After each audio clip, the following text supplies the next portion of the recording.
Neste momento, quero fazer também um agradecimento especial aos demais membros da diretoria executiva da ANAB, a senhora Graça Machado, vice-presidente administrativo e financeiro, aqui presente conosco, participando do nosso seminário, ao senhor Haroldo Vieira, vice-presidente de Relações Funcionais, e também ao senhor João Botelho, vice-presidente de Relações Institucionais da ANAB. Chegamos ao nosso primeiro painel, Autogestões e Resoluções, CEGEPAR, Impactos e Riscos. O primeiro painel do Seminário Minutas de Resolução CEGEPAR traz para reflexão os impactos e riscos das resoluções CEGEPAR para as autogestões. Para atuar como mediador nesse debate, nesse painel, convidamos o senhor Fernando Amaral Batista Filho, conselheiro deliberativo da ANAB.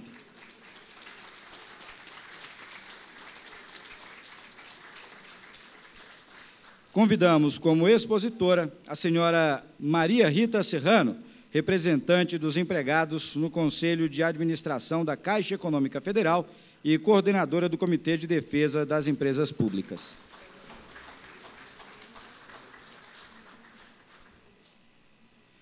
Para debater, convidamos a senhora Denise Eloy, presidente do Instituto Coalizão Saúde, e o senhor Humberto Santos Almeida, diretor de Planos de Saúde da CACI.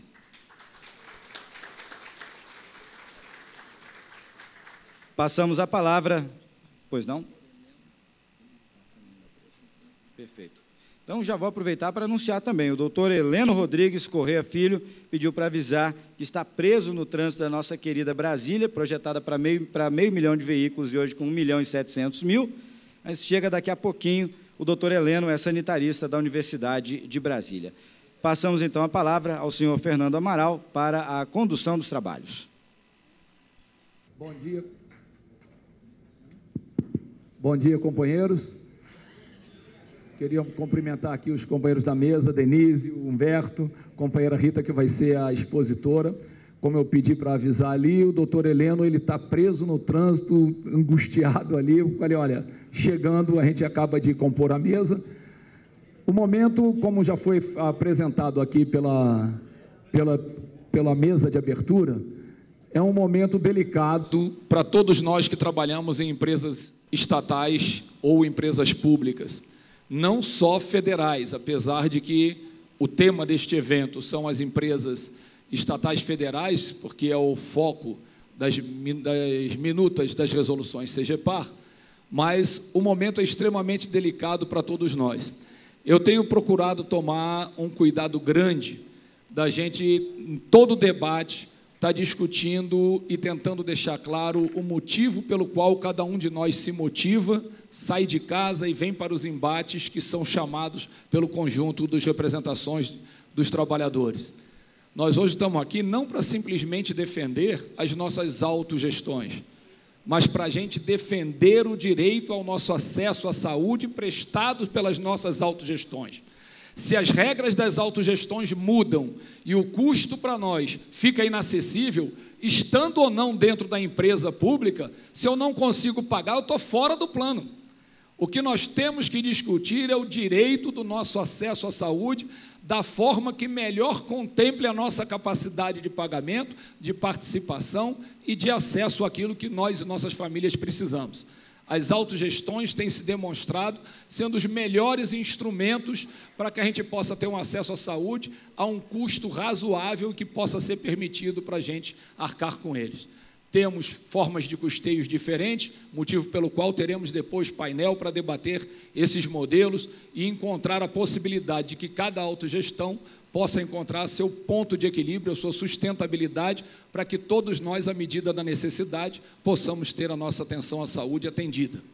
Esse é o objetivo do coletivo de painéis que a gente vai trabalhar no dia de hoje, com a expectativa de podermos sair daqui todos unificados, para que nós possamos discutir de forma uníssone com o Ministério do Planejamento, Fazenda e a Casa Civil, que são responsáveis pelas orientações da CEGEPAR, para que não venham orientações para as nossas patrocinadoras que possam impedir que a gente tenha atendimento à saúde. Esse é o desafio que nós vamos estar tentando construir aqui neste dia de hoje. Nós vamos ter uma primeira exposição, que vai ser feita pela companheira Rita Serrano, de 20 minutos, que ela vai usar à vontade, ao critério dela. Depois nós vamos ter as intervenções dos nossos debatedores, 10 minutos para cada um deles, e em seguida o restante do tempo aberto para o debate com os senhores. Eu pediria que cada um, à medida que for sendo feitas as exposições, preencham as perguntas, nosso pessoal vai estar recolhendo, trazendo para a mesa, e logo na hora que abrir os debates, nós começamos a repassar essas perguntas para todos os membros da mesa aqui. Então, para a gente não atrasar mais, a gente está com um pequeno atraso aí que a gente vai tentar ajustar, nós vamos passar a palavra aqui para a companheira Rita, e ela vai fazer a sua exposição inicial. Muito obrigado a todos.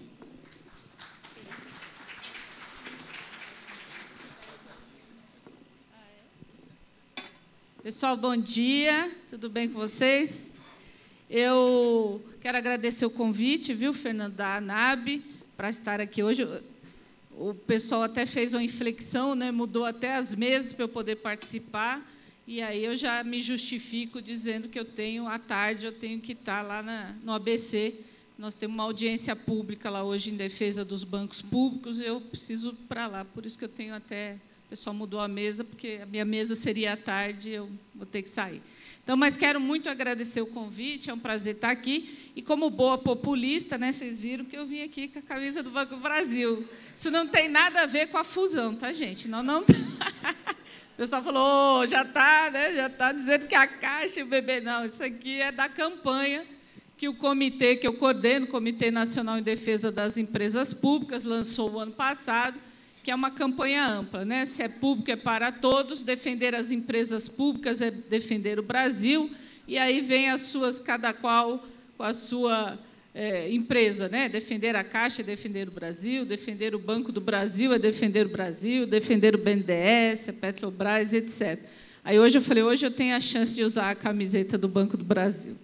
Então, vamos lá. Primeiro, eu vou usar aqui, que eu acho que é mais prático, acho que eu não preciso. Que aqui fica mais fácil para a gente se concentrar, e dizer o seguinte, minha aguinha. Esse Comitê Nacional, além de ser conselheira eleita no Conselho de Administração da Caixa, o Comitê Nacional em Defesa das Empresas Públicas, ele não é uma entidade, ele é um fórum que foi patrocinado a sua criação e a sua dada importância pela FENAI, Federação da Associação dos Empregados da Caixa, inclusive o presidente já está aqui. E o comitê nasceu da necessidade de combater o projeto de lei 555, que vocês devem ter acompanhado, conhecido como Estatuto das Estatais, que previa, lá na sua origem, em 2015, era um projeto do senador Tássio Gereissati, previa, numa tacada só, a privatização de todas as empresas públicas do país, sejam elas municipais, estaduais ou federais, e cada qual com um modelo. Algumas abria capital como a Caixa, privatizavam uma parte da empresa, outras, como a Eletrobras e Petrobras, você que mudava a composição acionária de forma ao governo ter dificuldade para manter o controle, e por aí vai. Inclusive, antes que eu esqueça, Luiz Alberto, que assessora o comitê, a FENAI, assessorou a gente dessa discussão, está aqui. No final, vou até pedir para ele falar um pouco sobre a questão da resolução da CGPAR, porque o comitê já fez uma análise, e aí ele fala rapidamente sobre isso. Mas quero aqui... então, o comitê nasce dessa necessidade de combater esse projeto de lei. Nós ficamos 9 meses discutindo isso com os parlamentares, a deputada Érica, inclusive, ajudou, vários outros parlamentares participaram dessa frente, 9 meses articulando, discutindo, mobilizando e discutindo os danos desse projeto para o país e para as empresas públicas. Ao final disso, nós tivemos grandes avanços, né? Houve uma inflexão com relação à redação do projeto, e as cláusulas que previam claramente a privatização, abertura de capital, mudança de composição acionária, etc., foram retiradas. O projeto continuou, ele virou lei, né, a Lei 13.303, que, inclusive, virou lei. Nós temos uma ação direta de inconstitucionalidade, questionando uma série de aspectos dessa lei, mas virou lei. Tem uma série de problemas de redação também, de conteúdo, mas o principal para a gente, que era a questão da possibilidade de privatização, foi retirado da lei. Então, o comitê nasce dessa necessidade e, em seguida, a gente lança essa campanha, se é público, é para todos, porque também ficou claro durante esse debate que todo aquele conceito, todo o conceito daquilo que é público, da coisa pública, da empresa pública, do serviço público, ele está desgastado, né? Ele está desgastado, por várias razões que nós não vamos ter tempo aqui de esclarecer. Então, há um conceito social ideológico de que tudo o que é público não presta, não é? Tudo o que é público é ruim, e empresa pública virou sinônimo de corrupção, não é isso? Porque é isso que a imprensa fala. Quando, na realidade, né, na minha opinião, a corrupção é um problema inerente ao sistema capitalista, onde a gente tem que acumular riqueza, onde 62 pessoas no mundo têm riqueza acumulada que vale por metade da população mundial, portanto, o sistema que prega a acumulação de riqueza, né? Um conceito simples, né? Se alguém tem muito é porque falta para alguém, não é isso? Então, é um sistema que incentiva o processo de corrupção. E a corrupção não é inerente ao setor público. Haja vista que nós estamos aí, né? JBS, construtora, a Embraer assumindo que fez corrupção a nível mundial, a HSBC assumindo lavagem de dinheiro, agora o presidente da Samsung preso, e por aí vai, não é? A Volkswagen burlando o sistema de segurança. Então, a corrupção, infelizmente, ela não é inerente ao setor público, ela está disseminada no mundo inteiro e, na minha opinião, não é o grave problema na questão do conceito de administração pública. Ela tem que ser corrigida, mas ela não é o maior dos problemas. O maior dos problemas é que a ideologia do que é privado está mais encasquetada nas pessoas, porque tem a ver com o sistema capitalista, do que qualquer outra coisa. Então, tudo aquilo que é público vai ter sempre, né, nesse modelo, uma conotação negativa. E aí a campanha, então, se é público é para todos, para a gente lembrar sempre que, se for privado, será para poucos, não é isso? Como foi dito aqui, né? Se o sistema de autogestão deixar de ser autogestão, tiver um critério do mercado, com certeza vai atingir muito menos pessoas do que atinge hoje. Bom, tirando esse histórico que eu quero colocar aqui, eu acho que não dá para falar dos processos que o governo vem, de ataque do governo aos sistemas de autogestão, sem falar do ataque que vem sendo feito veementemente contra as empresas públicas, contra o patrimônio público brasileiro. Porque, na minha opinião, para combater isso, nós precisamos acertar o foco. E aqui nós devemos ter uma maioria de pessoas do Banco Brasil, e eu vou dizer para vocês, mas o Banco Brasil está em risco. Não é só o plano de saúde que está em risco, o banco está em risco, ou não é isso? Né? As empresas, o governo soltou uma lista aí de 57 empresas, acho, se eu não estou enganado, 57 para serem privatizadas, não é? Mas e as que não estão na lista? Vamos pegar os bancos. Estão sendo desmantelados, é só enxergar, não é? Pega a Caixa Federal, um problema seríssimo agora com relação ao capital do banco, porque os bancos têm que cumprir norma regulatória, né? Cumpriu a norma do Basileia III em janeiro de 2019, vem tentando se preparar para isso, mas se pega o Banco do Brasil, a Caixa, o BNDES, os outros bancos federais, o cotista, no caso do Banco do Brasil, o acionista majoritário é o governo, no caso da Caixa e do BNDES, o cotista único é o governo, e o governo diz que não vai capitalizar os bancos. Ao contrário, né? Quer tirar 180 bilhões do BNDES. No caso do Banco do Brasil, o problema é o mesmo. O que o banco fez no último período? Vendeu a seguradora, vendeu a empresa de cartões de crédito, está anunciando venda de outros ativos. Para capitalizar o banco, vendeu ficou com o mínimo necessário para que o governo seja controlador, o mínimo necessário de ações para que o governo seja controlador, e vendeu as ações do banco, fechou a agência, fez toda uma reestruturação. Ué, isso não é aleatório, não é?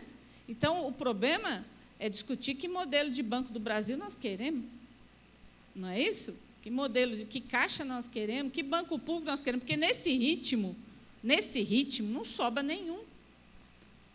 Porque o governo quer estar, diferente do que muitos pensam, né, ou ainda pensam, talvez, é um governo que está pagando o preço por ter assumido, né? E o preço é com capital privado. Todas as ações colocadas, todas as ações são no sentido de dilapidação do patrimônio público, de venda do patrimônio público. Outro dia eu li um artigo, eu sempre tenho um problema. Luiz, você lembra? Eu te falei de uma economista, você até me falou que ela mora nos Estados Unidos, Mônica De Bolle, uma economista, inclusive, de uma vertente mais conservadora, faz um artigo falando da venda das estatais e diz assim: eu não sou contra a venda das estatais, defende que venda, mas não vai resolver, porque no modelo que o governo está fazendo, ele vai vender o almoço para pagar a janta. Não é? Vai vender as estatais a preço de banana, não vai resolver o problema do déficit fiscal, a crise vai aumentar por uma razão simples. Quem investiu no país, nos últimos anos, no desenvolvimento do país, foram as empresas públicas. Foi a Eletrobras, com o programa Luz para Todos, foi a Petrobras, foi a Caixa, foi o BB, foram as empresas públicas, porque a empresa privada não faz investimento no desenvolvimento do país, né? Ela tem uma visão, ela, óbvio, né, por natureza, o que é primordial para ela é o lucro. Tanto é que tem agência do BB e da Caixa em locais do país onde não tem banco privado, porque não interessa para o banco privado, está lá e assim vai. Então, você precisa ter uma visão de Estado, uma visão de desenvolvimento, e isso foi o papel das empresas públicas nos últimos anos, e agora esse papel vai sendo dilapidado. E o problema é o seguinte: ao vender as empresas públicas, a pergunta que fica é assim: quem vai investir no desenvolvimento do país, né? Quem vai fazer o que o Banco do Brasil faz? O Banco do Brasil e o BNB juntos têm 70% do crédito agrícola do país. A Caixa, 70% do crédito habitacional. Aí, toda vez que eu vou falar por aí, eu falo assim: vem cá, mas o Bradesco, Itaú, Santander não pode investir nessas coisas. Não podem, lógico que podem, só não fazem. Ou não é? O maior investidor da pequena, média empresa e da grande indústria é o BNDES. E, por uma política de Estado, foi definido que tinha que investir em grande empresa para poder o Brasil competir internacionalmente. E agora ele é condenado por ter feito uma política nacionalista, não é? E aí vai. Então, eu estou colocando isso claramente aqui para dizer o seguinte: nós precisamos acertar o foco. O governo vem com uma dilapidação do patrimônio público de várias formas, e tem várias formas de você acabar com a empresa. Vendendo, né? Na década de 90 fazia leilão, agora vai fazer leilão da Lotex, a loteria da Caixa. Eu acho que é um exemplo interessante, né? Eu vou falar dele. Mas você pode ter leilão, né? Você pode vender parte, ou você pode ir acabando com a empresa pelas bordas, como o Banco do Brasil, por exemplo, já tem capital aberto, não é isso? Vocês sabem que eu fui pesquisar esse negócio do Banco do Brasil. Se eu estiver errada, por favor, vocês corrijam, vocês conhecem mais que eu. E eu fiquei pensando, quando foi que abriu o capital do Banco do Brasil, que eu, que estou no movimento há muitos anos, não me lembro. Quando foi que a gente deixou abrir o capital e a gente nunca discutiu? E aí eu descobri uma notinha, olha, vou falar, se eu estiver errada, se tiver alguém que saiba mais e saiba, me diga, mas uma notinha de 1969, em plena ditadura militar, quando o capital do banco foi colocado, o capital do banco foi aberto e vendidas as ações, e realmente não houve movimento em lugar nenhum, porque foi na época da ditadura militar, não tinha muita discussão. Se não foi isso, depois vocês me digam, mas eu fiquei pesquisando e foi só isso que eu achei dessa história. Bom, a questão, eu falei da Lotex para dar um exemplo simples. Se a gente falar para a população, ou mesmo para nós mesmos, muitos colegas da Caixa não sabem, vai privatizar a loteria, mas tá bom, loteria é um jogo de azar, não é? Um jogo de azar, por que tem que ser público? Por que o Estado tem que ter controle de jogo de azar? Por uma razão simples. Metade da arrecadação das loterias vai para investimento social. Metade. 40% é daquele cara que ganha sozinho, não foi a gente, né? mas metade. Em 5 anos, de 2011 a 2016, se arrecadou 60 bilhões com loterias. Metade disso, praticamente, foi investimento social. Ao privatizar, agora, só a loteria instantânea, primeiro a instantânea, né? No segundo momento vai vir o conjunto. Ao se privatizar, aquilo que iria para investimento social vai para quem? Para o bolso da multinacional que vai fazer o serviço. Então, é um exemplo do que está ocorrendo. O governo prepara várias ações, né? A questão do Ministério do Planejamento, ele prepara várias ações. Então, você tem essa questão do anúncio, eles montaram uma força-tarefa gigantesca para discutir a questão das privatizações. Então, você tem o anúncio das privatizações, você tem também, junto com esse anúncio das privatizações, foi criado um conselho para discutir a questão da área de saúde e de fundo de pensão das estatais. Num primeiro momento, aí, o que nós sabemos é dessa discussão da CGPAR com relação aos planos de saúde, que depois o Luiz Alberto explica rapidinho para a gente, não vou adentrar aqui, porque... E também ele está estudando alterar o regramento dos fundos de pensão. Como os fundos de pensão dependem de uma série de outras instituições, né, tem a Previc, etc., dá um pouquinho mais de trabalho, mas eles pretendem alterar os fundos de pensão. E também a Lei 13.303, o tal do que era o Estatuto das Estatais, determinou que todas as estatais têm até o início do ano que vem para alterar os seus estatutos à luz da lei. E eu já quero alertar vocês para acompanharem de perto essa questão do debate dos estatutos, porque eu diria que várias pérolas virão nessa mudança estatutária, o que tende a, se vier do jeito que estão se planejando, vai mudar o caráter das empresas e, com certeza, essa mudança estatutária trará prejuízo à sociedade e aos trabalhadores das empresas públicas, porque as mudanças que se pretende colocar ali vão, inclusive, além do que a Lei 13.303 determinou. Então, são essas várias ameaças. Para terminar, porque eu não sei quanto tempo eu falei, eu estou falando 10, né? Porque eu quero dar um tempinho para o Luiz explicar mais de perto. Penso eu, nós lá no comitê fizemos um pouco... O comitê é um fórum, viu, gente? Não é uma entidade. A gente se reúne com representações dos movimentos de várias estatais, né? E nos reunimos para discutir essa questão da CGPAR, da resolução, suposta resolução que ainda não é oficial, a gente precisa brigar para não ser oficial, né? Porque se virar oficial vai ser um problema, né? Tem que brigar para ela não virar. E nós tiramos lá de tentar conversar com o pessoal do Ministério do Planejamento. Eu liguei no Ministério, como sou conselheira de administração da Caixa, obviamente interessadíssima no assunto, liguei no Ministério e tentei marcar uma conversa como conselheira de administração para entender o que eles estão discutindo, até porque eles vão igualar os diferentes, né? A gente reuniu lá no comitê várias estatais, cada uma tem um regramento diferente da outra, completamente diferente. Tem algumas que é completamente diferente. Então, como é que você vai igualar os diferentes, né? Porque cada uma... E, como foi dito aqui até pela deputada, era toda essa questão de saúde, todo esse regramento, fruto de organização dos trabalhadores, fruto de luta, não está lá dado, foi conquistado. Então, como é que vai mexer? E eu liguei lá para tentar marcar com eles, de conversar e entender. Eles me falaram o seguinte: primeiro, que não iam receber sindicalista, eu não marquei como... Eu sou sindicalista, mas não marquei como... Liguei e falei, eu sou conselheira de administração. Falei, não, mas eu quero ir como... Eu acho um absurdo, né? Autoritário, mas tudo bem, eu quero ir como conselheira de administração. Disseram que não iam receber conselheiro de administração e que não vão discutir isso com os trabalhadores. Eles vão discutir isso com as empresas e, a hora que a resolução estiver pronta, eles vão mandar para o governo publicar. O governo decide se vai publicar ou não. Tá certo?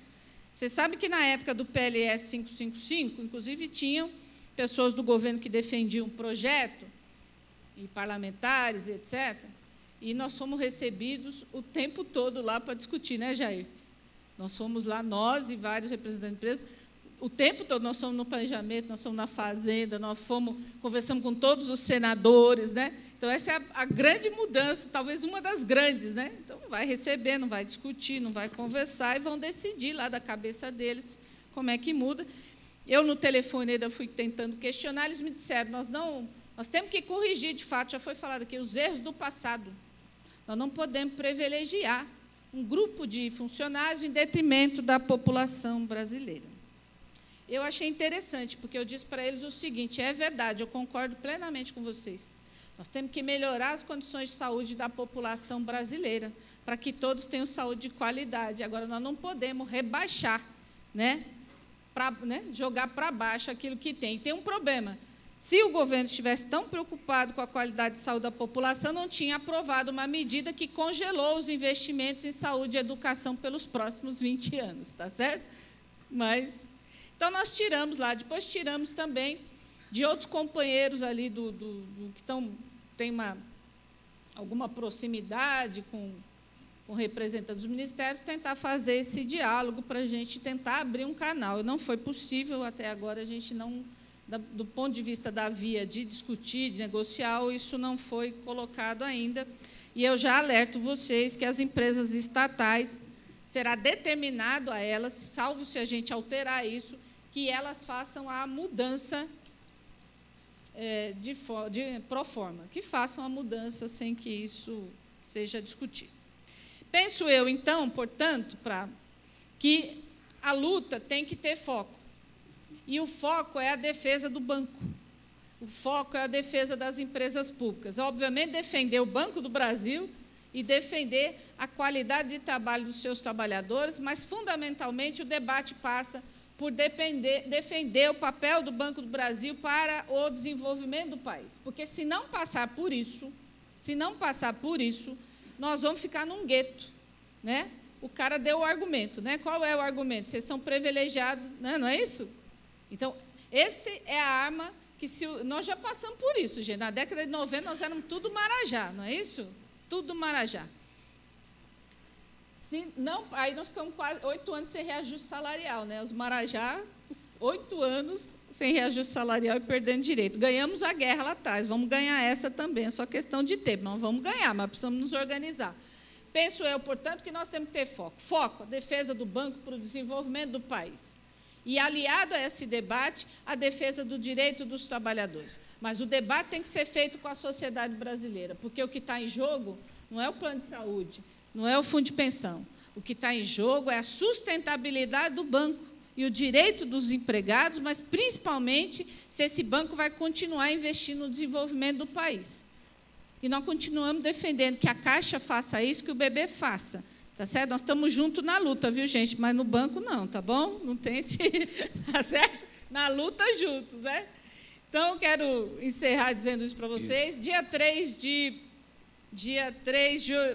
de outubro, nós vamos fazer um grande ato no Rio de Janeiro em defesa do patrimônio público brasileiro. É aniversário da Petrobras. Nós vamos usar isso para defender os bancos públicos, para defender a Caixa, para defender o BB, o BNDES, a Eletrobras, a Petrobras, porque o debate é muito mais amplo, né, do que...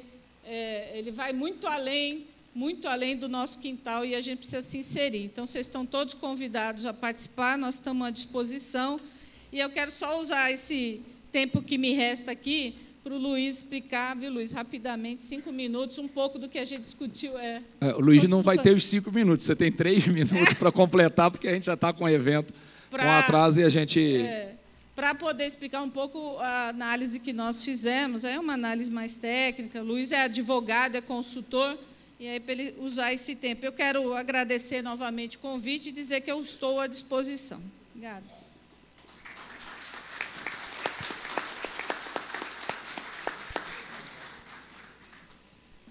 Bem, eu queria primeiro agradecer a oportunidade de estar aqui com vocês e contribuir para essa discussão. E queria, rapidamente, nesse tempo muito curto que eu tenho apresentar algumas questões importantes a respeito desse problema. O primeiro é a questão da tramitação. Trata-se de uma proposta ainda em discussão, uma resolução da CGPAR, que é uma comissão interministerial que trata dos assuntos relacionados à governança das empresas estatais, que veio a público em julho desse ano e que ainda está sendo elaborado na área técnica do Ministério do Planejamento, da SEST, e ainda deve ter uma tramitação no âmbito do governo, passando primeiro pelo grupo executivo, que é composto por representantes do Planejamento, Fazenda e Casa Civil. Posteriormente, passa pelo exame das secretarias executivas e consultorias jurídicas de cada pasta, para que, então, seja finalmente assinado como resolução pelos ministros. A experiência mostra que essas resoluções, uma vez debatidas no grupo executivo, elas são examinadas apenas pro forma no âmbito das respectivas secretarias executivas e consultorias jurídicas. No entanto, essa especificamente, dados alguns problemas jurídicos, pode render aí algum tipo de discussão mais aprofundada. É um tema muito simples, à medida em que hoje temos alguns casos aí que estão sendo muito explorados de empresas estatais com planos de saúde deficitários, e isso deve, nesse contexto de ajuste fiscal, motivar a adoção dessa medida. Como pontos sensíveis, nós temos a primeira questão, que é a limitação das empresas que poderão ter os seus planos na modalidade de autogestão.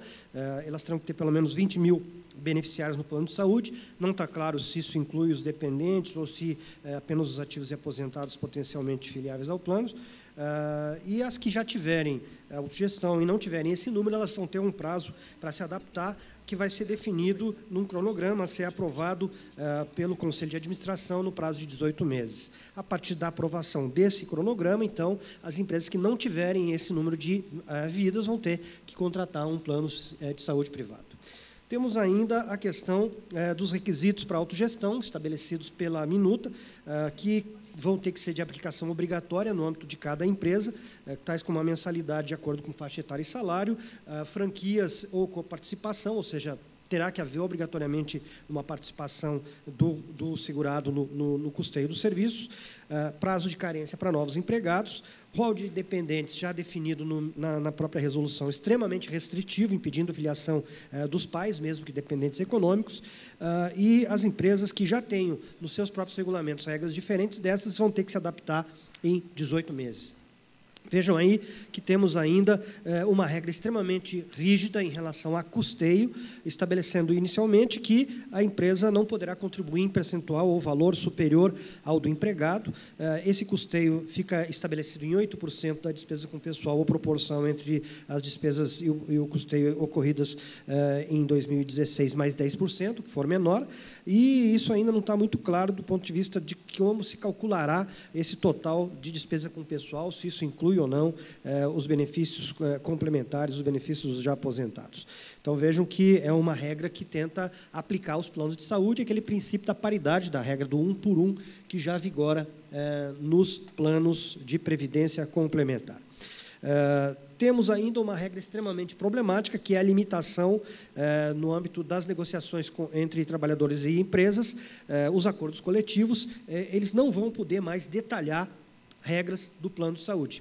Vão poder apenas, então, somente ter uma previsão genérica da garantia do benefício, o que, de certa maneira, contradiz a própria previsão contida na reforma trabalhista, que é a prevalência do negociado sobre o legislado. Aqui nós temos o contrário, é a prevalência do legislado sobre o negociado, e ainda por cima numa resolução que limita drasticamente a capacidade de gestão e de negociação das empresas. Mais do que isso inclusive vai na direção de não reconhecer, como não reconhece mais a reforma trabalhista, a ultratividade dos acordos coletivos, ou seja, as normas de acordos coletivos, a partir da reforma trabalhista, vão vigorar apenas pelo prazo que nelas for fixado, de modo que, mesmo aqueles acordos que já tenham sido firmados anteriormente, não estão garantidos, e daqui para frente, então, as empresas não vão mais poder, inclusive, colocar isso como um tema das suas negociações em termos de detalhamento.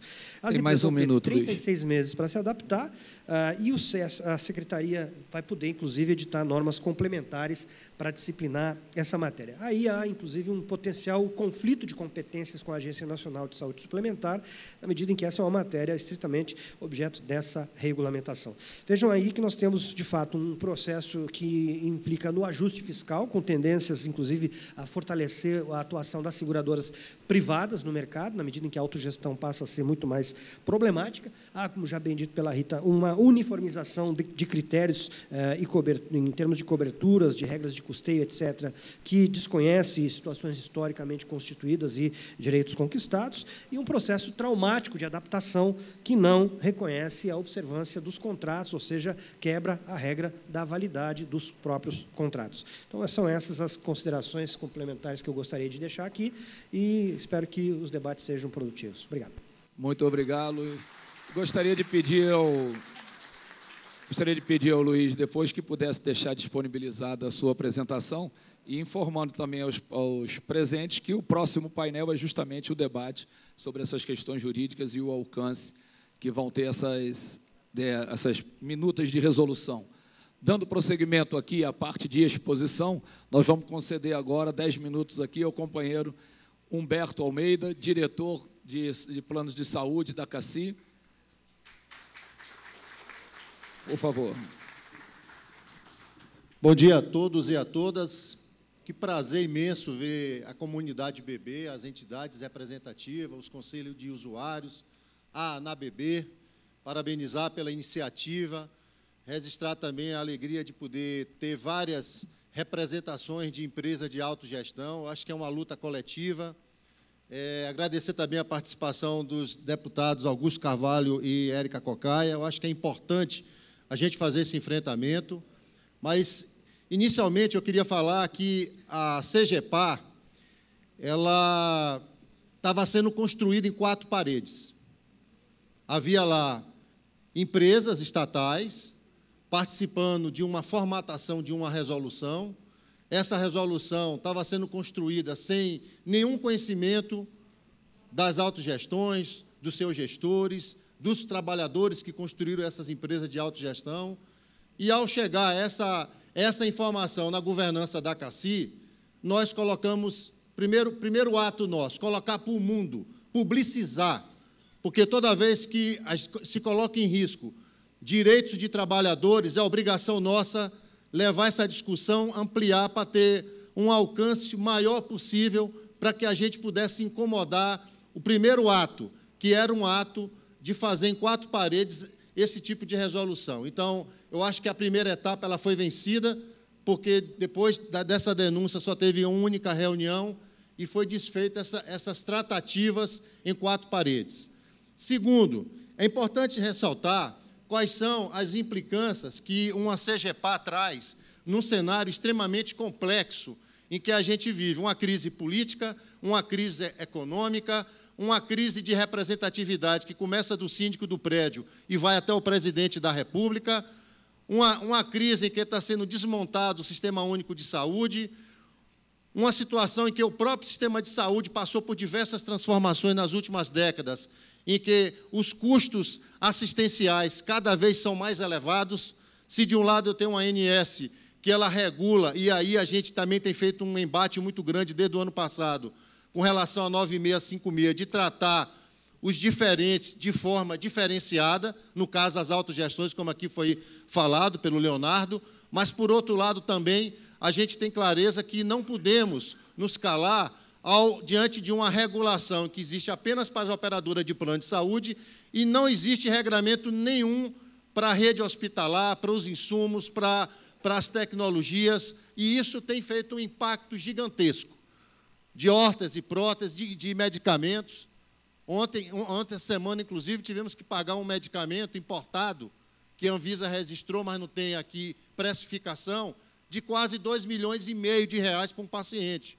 Ora, esse tipo de ação, quem tem que bancar é o Estado brasileiro. Não é uma operadora de plano de saúde que ela cumpre o rol que a ANS estabelece. Então, o primeiro ataque que vem da CGPAR. A CGPAR, ela simplesmente limita o número de vidas hoje existentes. Nós temos cerca de mais de 54% das autogestões com um percentual inferior a 20 mil vidas. Ou seja, no momento que ela limita, é um efeito dominó. Ela mexe com as grandes e as menores, que dependem também desse acúmulo, dessa discussão de uma CACI, de uma Caixa, de uma Petrobras, de uma GEAP, ela fica a reboque e aí, por inanição, ela acaba se desfalecendo. Outra discussão é com relação à cobrança por franquia. É como se nós estivéssemos vivendo agora a época da seguradora de um veículo, a seguradora do corpo humano, ou seja, a chaparia do corpo. Bate, acidenta, o custo é alto, aí eu estabeleço um preço para que o trabalhador pague e o restante fica por conta do operador. Então, é uma mudança, é uma deformidade da relação que existe hoje, ou seja, imputa a responsabilidade dos trabalhadores aquilo que é de responsabilidade do Estado e das empresas que custeiam os planos de autogestão. A gente também tem a percepção do aumento das coparticipações. Tem operadora de plano de saúde hoje que aumentou as coparticipações em que ficou inviável as pessoas pagarem. Compromete o pós-laboral, porque as pessoas vão ser taxadas por faixa etária. A gente rompe a solidariedade, a gente rompe a universalidade, a gente rompe todos os princípios que foram construídos. Porque essas autogestões, ela foi construída, não foi pelo Estado brasileiro, ela foi construída por trabalhadores lá na década de 30, nas caixas de aposentadoria e pensão, dos institutos de aposentadoria e pensão, e que se transformaram, no futuro, numa ação exitosa, quando o próprio Estado não oferecia saúde pública para ninguém. Então, existe um ataque venerado com relação a essa situação. Do ponto de vista da CACI, idem do ponto de vista com relação ao custeio, porque também estabelece a paridade.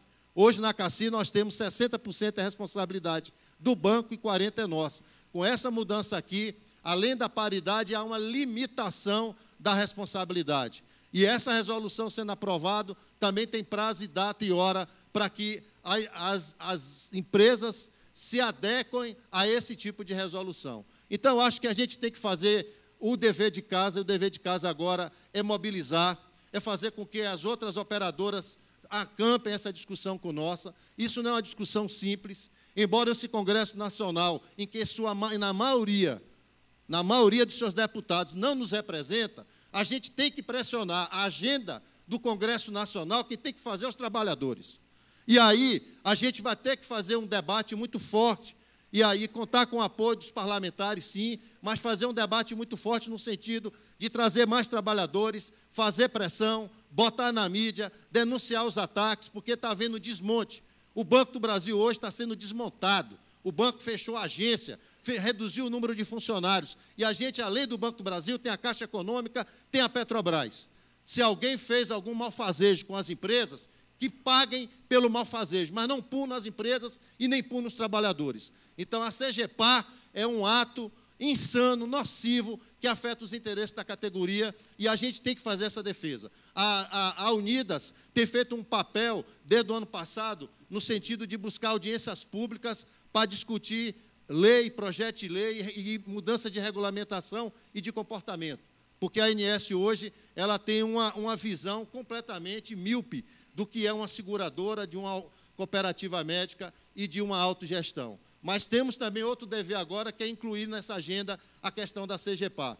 Tenho, de alguma maneira, procurado parlamentares no sentido de também advogar em defesa dessa discussão. Então, acho que é fundamental que a gente saia desse encontro na perspectiva de esclarecer os riscos e as consequências que isso traz, que acaba e afeta diretamente um direito e uma conquista nossa, mas, sobretudo, a gente também fragiliza as empresas públicas, a economia mista, como o Banco do Brasil, que está na mira da privatização. Então, é fundamental que a gente consiga fazer esse debate, que esse debate também seja extrapolado, não só na ANAB, mas outras entidades. A gente aqui do Banco do Brasil, a gente, por uma questão cultural, de formação, a gente conseguiu construir grandes entidades, a maior caixa, a maior fundo de previdência da América Latina, a maior caixa de assistência, a maior autogestão, a CACI, que atende 1 milhão de vidas, a ANAB, como uma representação de trabalhadores, Coperforte, a PABB. Nós temos esse acúmulo,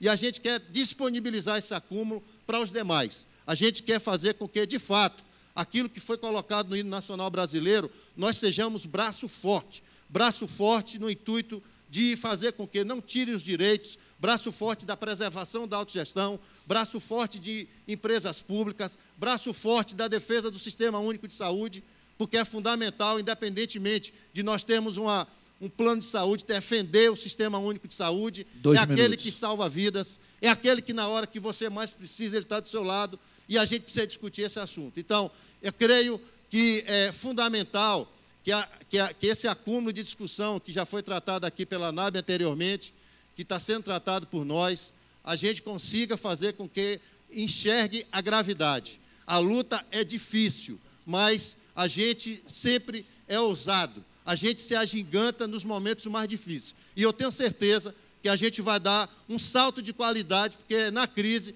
que a gente também vai mostrar a importância e o valor da autogestão como inclusão social. As autogestões, como já aqui foi falado, é um modelo de inclusão social. Aliás, as autogestões, ela cumpre muito mais do que a própria legislação impõe, do ponto de vista de programas sociais, como o caso da CACI, da estratégia, de em cada parte desse país você ter direito a um plano de saúde. O modelo que quer se impor hoje é aquele modelo da discriminação. O idoso hoje ele não tem direito no mercado lá fora a um plano de saúde. O deficiente não tem direito a um plano de saúde. Os planos de saúde de mercado, eles escolhem as áreas geográficas para atuarem. A autogestão não, ela atende o país inteiro, tem um processo de inclusão, tem um processo que está vinculado a essas empresas como o Banco do Brasil, que atende mais de 1 milhão de vidas, e é fundamental que nesse encontro a gente busque estratégias para sair no final do dia de hoje, numa condição melhor para fazer o enfrentamento e garantir o direito dos trabalhadores. Obrigado. Muitíssimo obrigado, Humberto.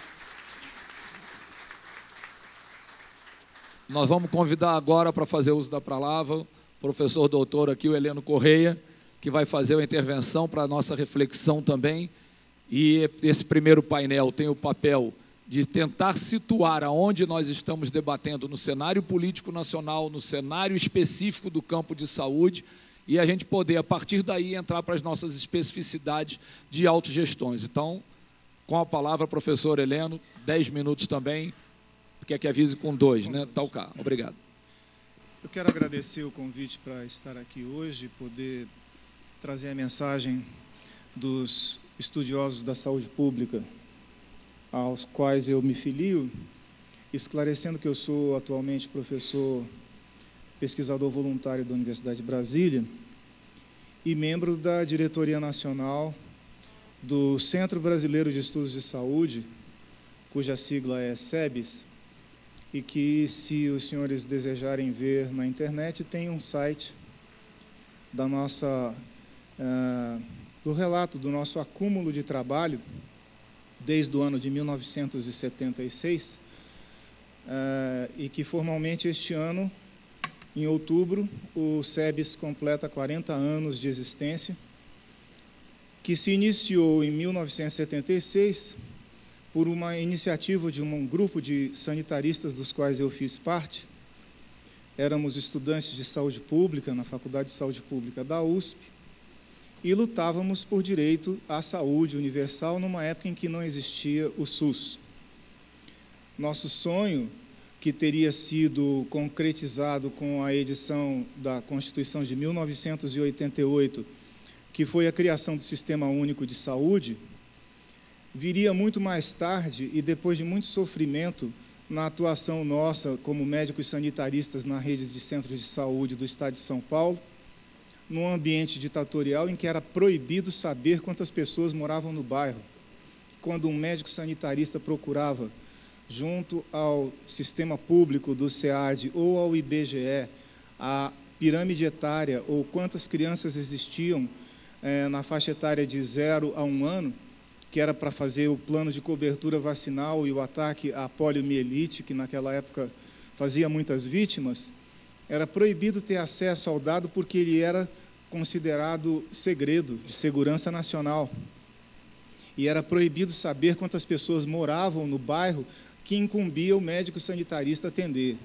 E nossa prática sempre foi a de atender a família eu tanto atendi durante 10 anos que eu tive a minha prática nos centros de saúde de São Paulo, crianças, bebês, gestantes, mães, idosos e também trabalhadores que chegavam à noite no centro de saúde, que tinha um turno que ia até às 21 horas, e a experiência com esses trabalhadores me conduziu a ser um médico de saúde do trabalhador e, posteriormente, trabalhar com epidemiologia.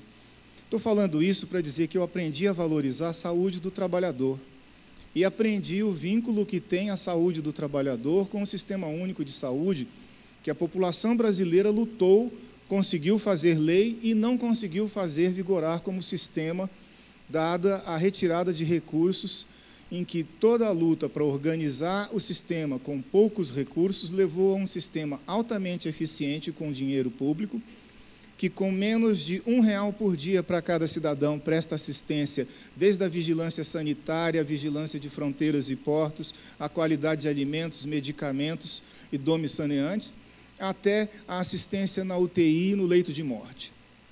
Essa necessidade que nós temos de valorizar o sistema público, o SUS, assim chamado, e que eu acredito que aqui nessa plateia as pessoas compreendem muito mais do que a população brasileira em geral, ela nos levou a uma vinculação entre a saúde do trabalhador e a necessidade do sistema público de saúde responder de forma solidária às gerações que vão envelhecendo, trabalhando, construindo a cidade, o país, e precisam, em consequência, de que os mais jovens sustentem com o seu trabalho e com a sua contribuição financeira a saúde dos que estão envelhecendo, assim como nós pagamos a saúde das crianças que estão nascendo.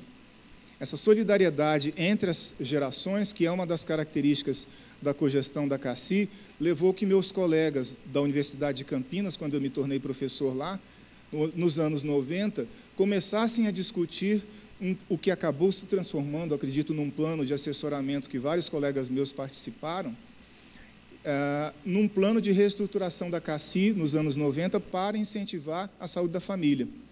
Porque é óbvio que se o trabalhador não tem garantias para a sua família, ele não tem como trabalhar e cuidar do seu próprio serviço e garantir a sua própria sobrevivência.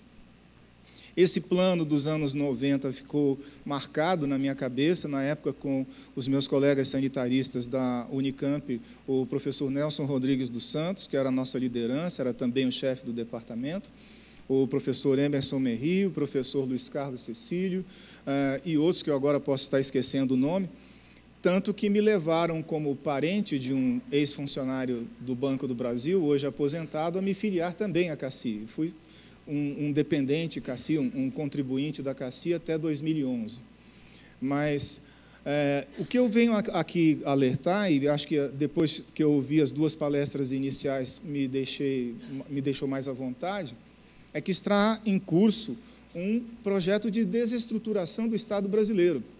E esse projeto, para minimizar a força do Estado e tirar a força da saúde pública e destruir o que resta do Sistema Único de Saúde, atinge os trabalhadores, atinge os planos de copagamento e cogestão, atinge a CACI e atinge a classe média trabalhadora brasileira.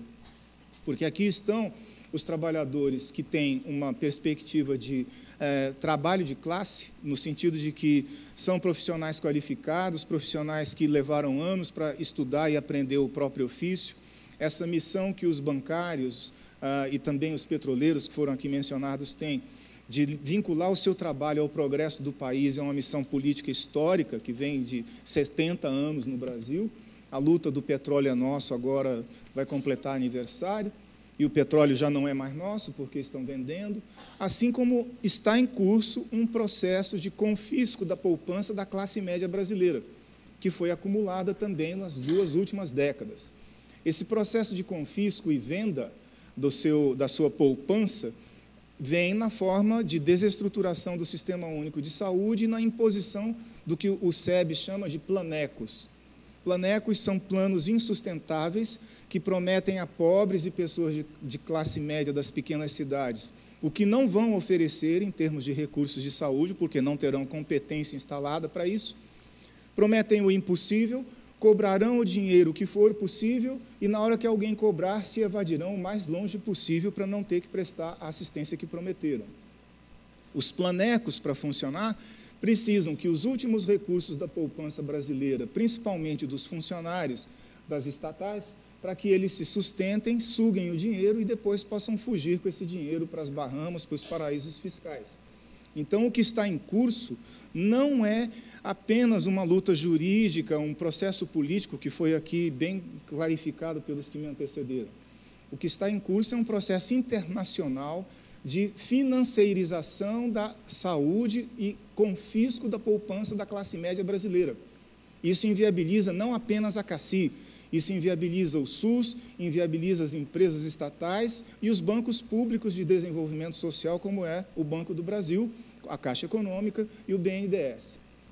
Há, inclusive, uma linha de ruptura tão grave quanto a isso, que ontem o presidente do BNDES, que é um gestor apontado pelo governo atual, divergiu da linha política do governo e saiu defendendo o BNDES. Ou seja, a coisa é tão gritante, tão descarada, que até quem é membro da burocracia do atual governo detecta que vai fazer o impossível, ou vai cometer-se mais um crime. A lista de crimes que vem contra o sistema público de saúde e contra a capacidade dos trabalhadores de se organizarem como estão organizados na CACI, é uma lista que é um por dia. Então, a missão de um sanitarista, de uma pessoa que valoriza a saúde do trabalhador, é dizer aqui, primeiramente, não há saúde pública sem saúde da família.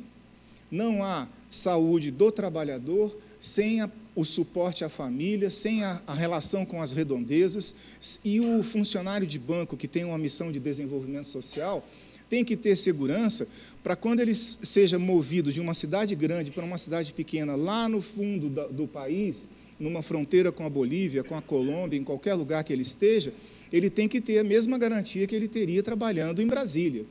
E isso só é possível graças aos planos de cogestão. A CACI tem essa característica. Os planos de cogestão dão suporte para você dirigir um funcionário de Estado, um funcionário de governo, uma pessoa que tem uma carreira pública, e eu considero a carreira do Banco do Brasil ainda uma carreira pública, apesar dela também estar sendo destruída, é um suporte para que ele possa exercer a sua função com tranquilidade, deslocar sua família para São Raimundo do Conde e poder lá trabalhar com a mesma qualidade que ele trabalha numa cidade grande. Essa é uma conquista do Banco do Brasil, dos funcionários do Banco do Brasil, que tem que ser preservada.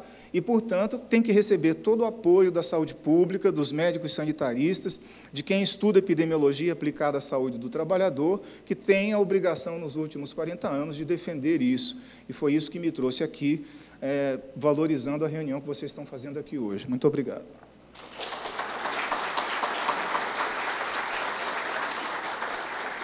Muito obrigado, professor Heleno. Queria chamar agora para usar a palavra a companheira Denise Eloy, diretora executiva do Instituto Coalizão Saúde. Bom dia a todos e a todas. Eu queria iniciar agradecendo ao presidente Fujimoto o honroso convite, dizer que é um prazer enorme por ter compartilhado essa mesa, né, com amigos tão queridos. E, Heleno, vou começar a lhe incluir nessa turma também, mas aí um abraço muito especial ao Amaral e ao Humberto, que já compartilharam comigo muitas frentes de defesa do sistema de saúde, especialmente do sistema de autogestão.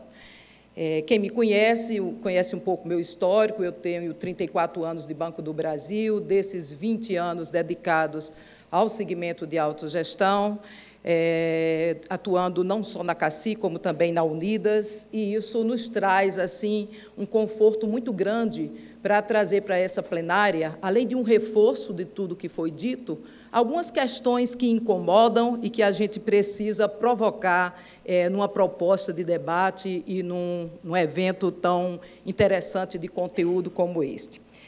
Hoje eu assumo uma posição de diretora executiva de um instituto que congrega toda a cadeia produtiva de saúde, que trabalha na formulação de políticas inovadoras para o sistema de saúde como um todo, e aí enxergando esse sistema como um sistema misto, como é, sistema público e privado, e a importância do setor de saúde suplementar, especialmente naqueles segmentos que veem a perspectiva da assistência à saúde complementar o sistema público, sem uma percepção de lucro ou sem uma percepção de interesses, de questões que não sejam convergentes com o interesse da sociedade.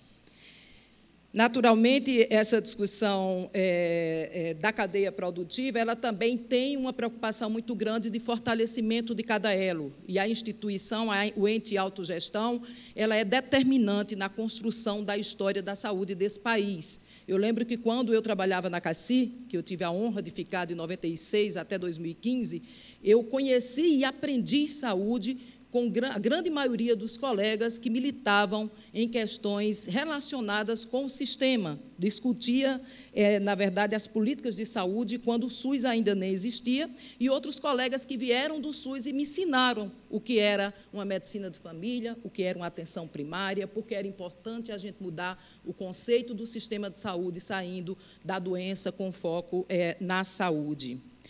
Essa discussão dessa resolução é uma discussão que tem, sim, uma base política, que já foi amplamente abordada aqui, com a riqueza e com conhecimento que certamente eu não teria para fazê-lo. Traz, de fato, um risco real de redução de direitos, né? E exige a mobilização de instituições e de entidades para que esses direitos que foram conquistados com tanta garra e com tanta luta, eles não sejam subtraídos da sociedade. Também exige, e aí eu acho que é o segredo para o vencimento de qualquer luta, e a gente traz isso, Leonardo, na história das autogestões, é a união desse segmento em prol dessas questões. Não é cabível, naturalmente, que esteja na mesa apenas as autogestões que são impactadas por essa resolução, não é? Nós somos um sistema, e o sistema ela tem que ter esse olhar. Então, não são 19 autogestões, se eu não me engano, que estão impactadas, mas o sistema e o segmento que tem que entender essa sua preservação. Quando eu estive na Unidas, eu tive a oportunidade de discutir o artigo 34, que versava sobre o objeto único, e nós conseguimos fazer uma mudança na lei que acolheu e que permitiu que algumas autogestões continuassem operando, porque nós entendemos que a questão não era daquele interesse, em particular daqueles que estavam sendo subtraídos eventualmente do sistema, se não conseguissem avançar nas discussões, mas que eram de todos. Tá? Então, a luta, toda essa luta que já foi anunciada, que eu não saberia traduzir aqui nas palavras tão ricas daqueles que militam nessa prática há muito mais tempo, né? Eu fui mais do fronte, mas essa luta ela é vencedora no momento que a gente entende que ela é coletiva, que precisa ter essa aglutinação do segmento em torno dela, e que também traz uma necessidade importante de fortalecimento das nossas instituições. E aí é importante, Fujimoto, que as nossas instituições, e eu fico muito tranquila, porque eu sou ANAB desde pequenininha, mas sou a FABB também, sou a PABB, eu sou vinculada a todas. Olha, teve um bebê no meio, já estou vinculada, eu sou associada. E eu entendo que as nossas instituições, elas, para serem fortalecidas, elas têm que trazer para a sua agenda esses assuntos de interesses dos seus associados.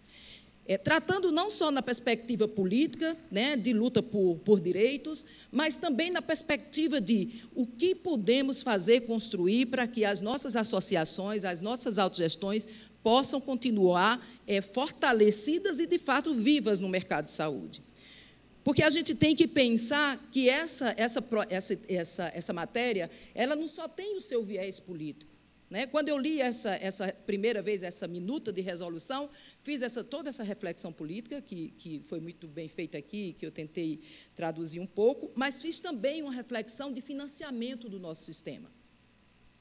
A gente vai ter isso com mais riqueza, e eu não ousaria falar sobre isso, porque sei que o MASA vem na sequência e vai trazer com muito mais riqueza esse trabalho. Mas eu me sinto também na obrigação de, quando a gente discute sustentabilidade de um sistema de saúde, do sistema como um todo, do sistema das autogestões, ou da nossa CACI, ou de cada uma das autogestões que estão aqui representadas, a gente está falando, a gente está inserido num grande sistema. E como é que essa resolução chega? Em que cenário? Né? Num cenário onde a gente tem, no mundo, a saúde como um grande desafio, né? No Brasil, uma situação caótica, não só do sistema de saúde público, mas também de grande desafio para o setor privado, no que se refere à sustentabilidade financeira. Hoje, a saúde representa cerca de 9% do PIB do país. Um estudo que o Instituto Coalizão Saúde fez uma projeção, Heleno, considerando todas as variáveis, envelhecimento, tecnologia, etc., e essa projeção diz que até 2030, se nada for feito, se não houver uma intervenção importante, esse PIB passaria a uma ordem de entre 20% e 25%, o que você sabe que é inviável e que inviabilizaria não só o setor público, mas também o sistema privado. O sistema privado, ele trata hoje com uma inflação médica na ordem de 18%, 19%, né, mais do que o dobro do que o IPCA, e isso aqui quem trabalha em congestão sabe que é a agenda do gestor no seu dia a dia. Essa resolução chega também num cenário em que os elos financiadores, eles estão todos pressionados. A gente tem um sistema, tem um governo que o orçamento da saúde, ele cresce de forma assustadora, muito inferior à sua arrecadação. A gente tem as empresas, e aí eu vou generalizar, eu vou sair um pouco do nosso ambiente de autogestão e vou generalizar para as empresas como um todo no país, que têm visto as despesas com saúde crescerem de forma significativas.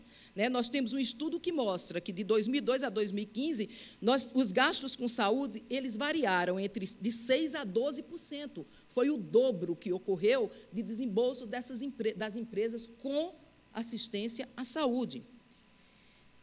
E tem o cidadão, que é aquele que termina pagando a conta. E a gente está sendo, através dessa resolução, que eu até compartilhei com o Nasa aqui, o Maza, desculpa, Maza, que eu vejo um pouquinho, que eu sou lá da Paraíba, como uma grande, sabe aquela barragem do açude, que está ali pronta para estourar e começa a sair os primeiros pingos, assim, e o engenheiro corre e põe o dedinho lá no buraquinho, assim, tentando segurar de qualquer forma? É essa resolução. Ela não vai trazer respostas nem para nós, que somos associados, empregados, e nem para os empregadores. É uma grande ilusão entender que se baixa uma resolução e se resolve um problema de um sistema tão complexo como o sistema de saúde. E hoje o brasileiro, ele já participa com 2 vezes do seu orçamento de saúde, na ordem de 6%, quando você faz uma comparação com a participação de cidadãos de países da OCDE. Quando você pega a média da OCDE, os cidadãos, eles gastam na ordem de 3,2% com saúde, e nós, brasileiros, já gastamos aí na ordem de 6%. Então, o Nasa traz essas questões, que eu já dei uma filadinha ali na apresentação dele, de uma forma bastante objetiva, e eu convido que vocês venham depois do almoço com muito gás, porque tem muito conteúdo bom. E eu quero só encerrar, porque o meu amigo Amaral já fez um sinalzinho, pedindo, Fujimoto, que essa ação, que começa muito bem num trabalho de mobilização e envolvimento, que a gente saia daqui com 3 agendas, né? Uma agenda que é política, que está bem encaminhada e deve seguir em frente. Uma agenda que seria de um aprofundamento maior na discussão do ambiente jurídico, que proporcione uma segurança jurídica maior para o segmento. Nós precisamos revisitar o arcabouço legal de resoluções, como o Leonardo muito bem colocou aqui, para que traga segurança jurídica para esse segmento de autogestão e para o sistema de saúde como um todo. É importante a gente enxergar as nossas diferenças, mas é importante a gente enxergar o sistema que a autogestão está inserido, até para que a gente possa se ajustar a esses desafios que são de todo o sistema. E, em terceiro lugar, Fujimoto, a minha sugestão é que a gente saia daqui também com a proposta de construir uma agenda de transformação que traga resultados mais consistentes para a sustentabilidade do setor. para a sustentabilidade do segmento, que seria iniciativas e ações mais estruturantes, que coubesse aí uma revisão e uma discussão dos modelos de custeio, que vão ser explorados daqui a pouco, e que fosse além também em outras matérias que atingem e que pressionam a sustentabilidade do nosso segmento, né? E que sejam, e que migrem também, e que se adiciona a essa mobilização política, também ações de aprimoramento da gestão, para que a gente possa, sim, sentar com o nosso patrocinador e dialogar com segurança de que estamos fazendo mais e melhor e de que não estamos contribuindo para aqueles 20% ou 30% que foram anunciados de desperdícios para o sistema. Então, são minhas considerações iniciais e eu estou à disposição para o debate. Obrigado, Denise. Nós estamos aqui com um atraso bastante grande na nossa programação e nós vamos fazer uma única rodada de perguntas das que estiverem aqui para a gente poder pegar os complementos das informações que tiveram. E nos próximos painéis a gente vai reduzir um pouquinho o tempo de debate também para que a gente possa completar a parte da manhã ainda próximo do horário, para que a gente não atrase também muito mais o tempo da tarde. Então, eu queria saber das nossas... que não tiveram perguntas por escrito. Então, eu vou fazer o seguinte, eu vou pedir a cada um dos palestrantes aqui que faça uso de mais 2 minutos, por favor, para uma consideração à luz do que ouviu de todos os demais, para que a gente possa fazer algum tipo de sugestão já para os painelistas dos cenários seguintes, como também começou a fazer aqui a Denise, já propondo algumas orientações que a gente saia desse encontro, onde a gente tem representação de diversas estatais aqui, e a preocupação que a ANAB nos pautou quando estávamos organizando o evento era de que a gente evitasse tomar iniciativa com toda a estrutura que nós temos de entidades representativas dos funcionários do Banco do Brasil e da Caixa, de tentar negociar com o governo os termos de eventual resolução, de modo que a gente evitasse a iniciativa de um prejudicar o outro. Temos regras diferenciadas que vão ser abordadas agora nos próximos painéis, que vão falar da estrutura jurídica e da estrutura de custeio, mas é importante que o principal que a gente saia no final desse dia é com o compromisso de todos nós estarmos, independente de qual é a nossa autogestão e qual a sua regra, sentados juntos para qualquer que seja a norma que venha se impor sobre todos nós, estejamos garantindo que todos possamos ter atenção integral à saúde e nos modelos mais recomendados pelo Sistema Único de Saúde e também já praticado na CACI, que é a saúde da família com atenção integral.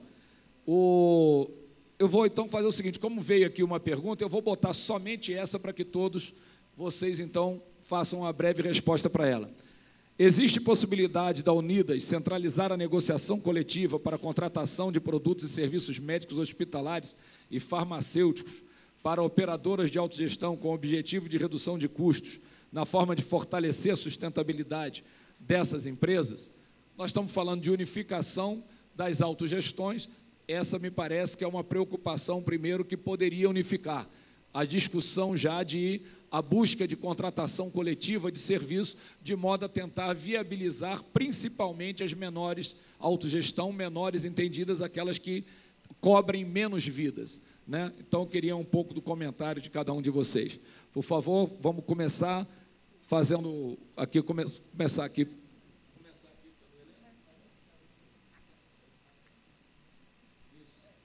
Bom, eu vou dar aqui... eu tô por fazer um comentário geral sobre o custo crescente, que eu acho que é o que está procurando se enfrentar, e eu não conheço a estrutura da articulação de todos os planos, né, ou de todas as autogestões. Mas valorizo isso e queria mencionar que a estratégia de saúde da família, ela ia ser complementada ou completada, não sei quando isso ocorreria, por uma articulação com a alta e média complexidade. De tal maneira que, quando alguém demandasse custos elevados de assistência hospitalar, órteses e próteses e cuidados intensivos de UTI, isso ficasse sob a administração de um comitê gestor que tivesse vinculação para evitar que, da saúde da família, se criassem novos casos iguais. A progressão de tratamento de uma pessoa com diabetes, que vai ter uma amputação de sua perna, que está cega ou que tem um problema mental em uma UTI, vai ser uma despesa tão grande que, evitando-se o agravamento dessa pessoa, se evita que ela vá trazer depois uma despesa incomensurável, além do sofrimento e da própria morte. Então, assim, de modo genérico, né, tratar alta e média complexidade no varejo significa prejuízo, porque o vendedor sempre vai colocar diante da pessoa que está necessitada um valor que ninguém pensa pagar. Só a título de exemplo, existe um curativo hoje feito para evitar a amputação de perna em caso de pé diabético, inventado para atender pacientes do antigo leprosário, lá de Goiânia, por um colega meu que também é sanitarista e é clínico, que ele fazia com a maquininha de encher pneu de bicicleta, um motorzinho elétrico, que se compra em qualquer loja de bicicleta por R$250, e o curativo, que é de sucção, que ele próprio inventou, com saco plástico e folha daquele papel que a gente usa na cozinha para embrulhar alimentos, o celofane, obrigado, e ele calculava, quando eu encontrei com ele em Goiânia, calculava o custo disso em torno de R$65 para os pacientes do Hospital de Hanseníase, de Goiânia, que ele atende. E quando eu vi isto sendo vendido aqui em Brasília, para os hospitais que estão ali no final da Asa Sul, a R$4.500. Então, entre R$65 e R$4.500, tem uma diferença que um comitê dessa natureza trata, evidentemente, com muita competência. Agora, o pior é ninguém fazer nada e o paciente evoluir para amputação, ficar dependente da CACI e precisar de fisioterapia, tratamento para infecção, tratamento para agravamento do diabetes por mais 20 anos. Né? Então, acho que, claramente, do ponto de vista médico, a estratégia da CACI é superior. Obrigado. Posso fazer? Primeiras damas, Bé?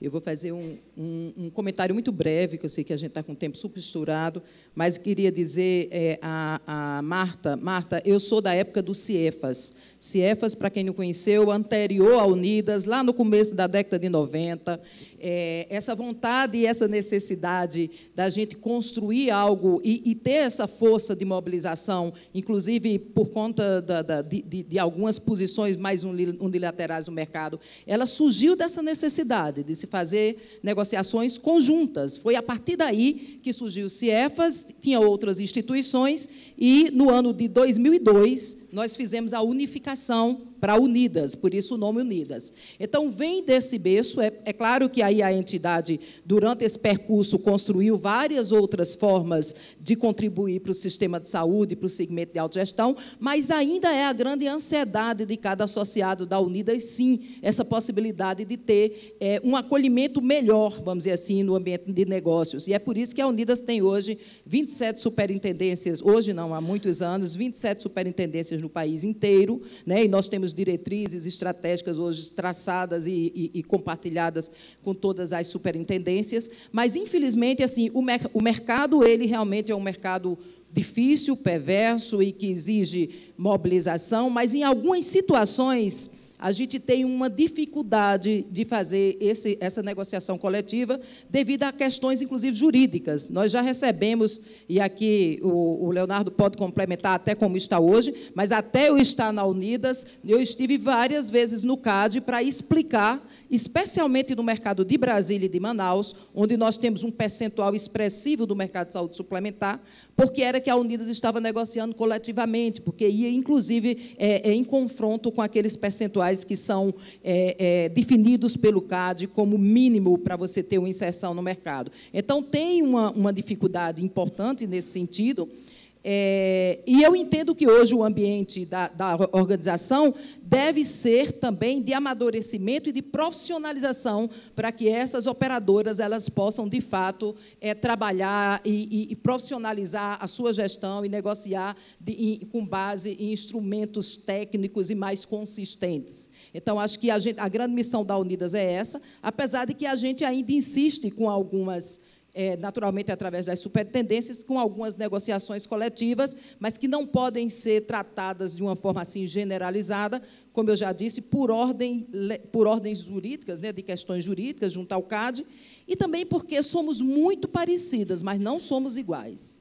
Né? Nós temos aqui CACI, nós temos aqui Caixa Econômica Federal, Petrobras, etc. E cada uma dessas operadoras tem suas próprias diretrizes, tem redes que são muito particulares, que são prioritárias ou não para elas, e isso tudo influi num processo negocial. Então, é buscar os pontos que nos unem, né, aprimorar esses pontos e tentar, de toda forma, oferecer uma rede de qualidade para o sistema. Não sei se teria tempo. A gente tem um diretor da Unidas, eu não me sinto autorizada para falar pela Unidas com o Leonardo aqui, mas, se ele quiser complementar, fique à vontade. Marta e os demais. O sonho de consumo nosso é justamente unificar o nosso sistema de saúde. Agora, só que o mundo mudou, as práticas do mercado mudaram, e cada vez mais são ousadas. Como eu falei anteriormente, a gente não tem um marco regulatório para regular insumo hospitalar, mas temos um marco regulatório para regular a operadora. E, no âmbito da própria Unidas, embora sejam entidades e planos de trabalhadores, mas há peculiaridades distintas do ponto de vista da amplitude. Tem operadoras que não têm a mesma amplitude geográfica que a CACI tem. Tem operadoras que não atendem a mesma região que outras. E a gente vive num país continental em que cada região tem uma peculiaridade e uma característica diferente. Eu entendo que a melhor prática para a gente conseguir essa unificação, não por completo, mas em sua totalidade, é justamente tratar as diferenças, mas, obviamente, fazer com que as experiências exitosas que algumas operadoras maiores têm em relação às menores possam ser utilizadas. E aí eu destacaria a questão da atenção primária, da estratégia, que é uma ação assim exitosa e que tem tido uma ressonância muito grande. Outra experiência exitosa, e que eu tenho debatido muito nos fóruns que eu tenho participado, inclusive quando a Denise era presidente da Unidas, que nós temos aqui uma participação e um controle social na CACI que nenhuma outra gestão tem.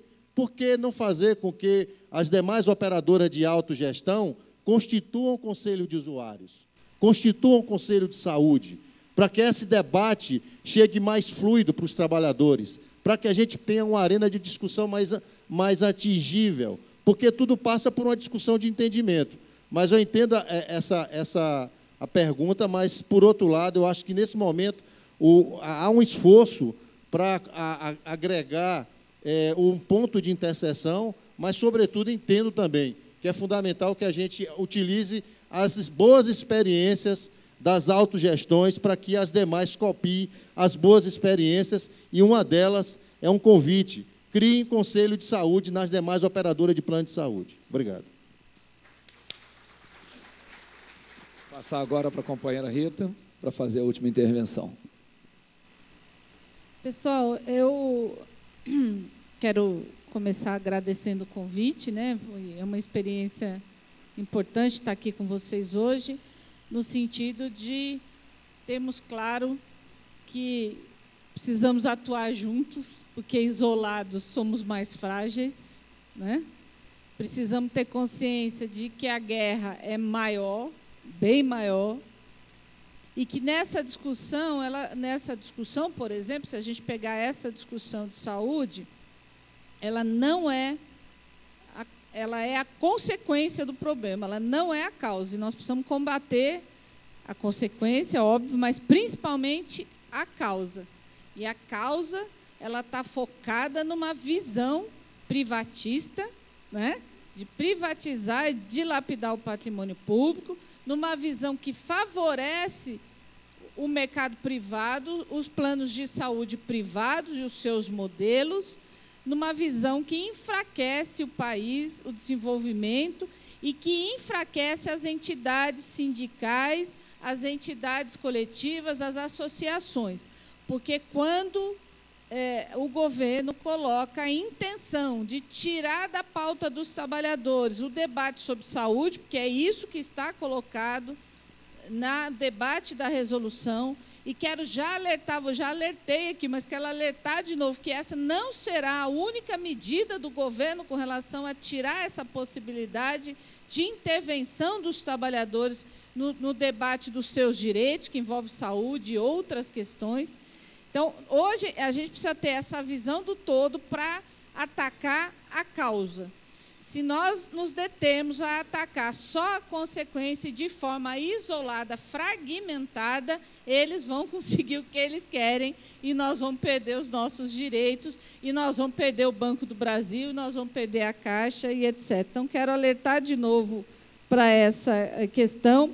Quero dizer que o comitê comitê, que é esse fórum que a gente coordena com as entidades, está à disposição, já fez esse debate, como eu falei aqui, vai ter dia 3 esse ato no Rio, que eu quero convidar todos vocês a participarem, e também gostaria de convidar a ANAB para incorporar essa nossa campanha, se é público é para todos, inclusive, nós temos lá na campanha, serve para tudo, né? Se é público é para todos, defender a saúde é defender o Brasil, defender a saúde pública é defender o Brasil. Então, incorporar essa campanha, que é nacional, a gente lançou quase no Brasil todo, lançamos no encontro de bancos públicos na Argentina no ano passado. Então, incorporar essa campanha, que ela nos une, né? Se é público é para todos, nos une, aí cada qual usa a sua marca.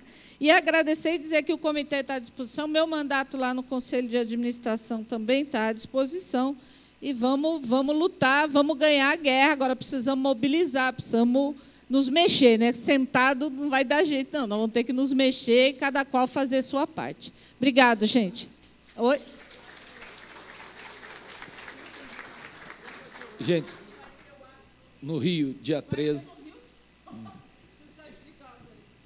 O ato no Rio deve... Nós estamos organizando ainda, mas ele deve... Quem é do Rio aqui vai saber explicar melhor que eu. Vai ser uma passeata que vai sair da Candelária para Cinelândia, alguma coisa. Isso. E vai terminar, vai passar pelo centro bancário, pelas grandes empresas, porque lá tem a sede do BNDES, da Eletrobras, do SEDAI, e a ideia é fechar perto da Petrobras, da sede da Petrobras, fazer. Mas vai ser uma caminhada durante o dia. O setor bancário lá do centro, a ideia é fazer uma paralisação parcial, conversar com os clientes, mas está se organizando ainda, ele não está pronto, porque envolve muita gente, muitas empresas. Então, é isso, gente. Companheiro, isso, ó, tem a cartilha aqui que ela trouxe para deixar no site também do comitê. Nós vamos encerrando, então, aqui esse painel. Eu queria deixar como sugestão final que todos nós que estamos participando desse dia estejamos nos preocupando para que no último painel, que é o painel onde vamos fazer o debate de qual é o desafio futuro, que a gente comece desde já a pensar qual é a nossa agenda positiva, o que daqui sairemos propondo para nós mesmos caminharmos e construirmos conjuntamente. A Maria Goretti mandou uma outra pergunta aqui, pela falta de tempo eu peço que todos aqueles que quiserem conversar com nossos palestrantes, nós vamos ter um intervalo agora, que os procurem, e passo a palavra para o nosso mestre de cerimônia. Antes de agradecer a participação de todos os integrantes desse primeiro painel, só deixar registrado que, como eu já falei no início, o nosso evento está sendo transmitido também pela internet para o mundo inteiro, e até esse momento nós já alcançamos 8.000 pessoas, pelo menos 1.500 visualizações e muita gente acompanhando ao vivo. Então, se vocês quiserem passar para os seus estados, para que outros colegas possam acompanhar, companheiros possam acompanhar, o endereço do nosso Facebook está ali na tela, facebook.com, costume da televisão, tá, gente? Na tela, entenda-se o painel, facebook.com/ANAB e você. Eu quero registrar rapidamente as presenças, né, a participação do Conselho de Usuários da CACI dos estados do Acre, Alagoas, Amazonas, do Amapá, da Bahia, do Ceará, do Distrito Federal, do Espírito Santo, do Maranhão, de Minas Gerais, do Mato Grosso do Sul, Mato Grosso, Pará, Paraíba, Pernambuco, Piauí, Paraná, Rio de Janeiro, Rio Grande do Norte, Rondônia, Roraima, do Rio Grande do Sul, Santa Catarina, Sergipe, de São Paulo e Tocantins. Participam também deste encontro a Associação do Pessoal da Caixa Econômica Federal de Pernambuco, a Associação dos Aposentados e Funcionários do Banco do Brasil, a Federação Nacional dos Trabalhadores em Empresas de Correios e Telégrafos e o Sindicato Nacional dos Trabalhadores em Pesquisa e Desenvolvimento Agropecuário. Só aproveitando, agradecer à expositora, senhora Rita Serrano, aos debatedores, senhora Denise Eloy e senhores Heleno Correia e Humberto Almeida, e, claro, ao nosso mediador, senhor Fernando Amaral, pela participação nesse painel. Podem voltar aos seus lugares. Muito obrigado. Uma salva de palmas, por favor.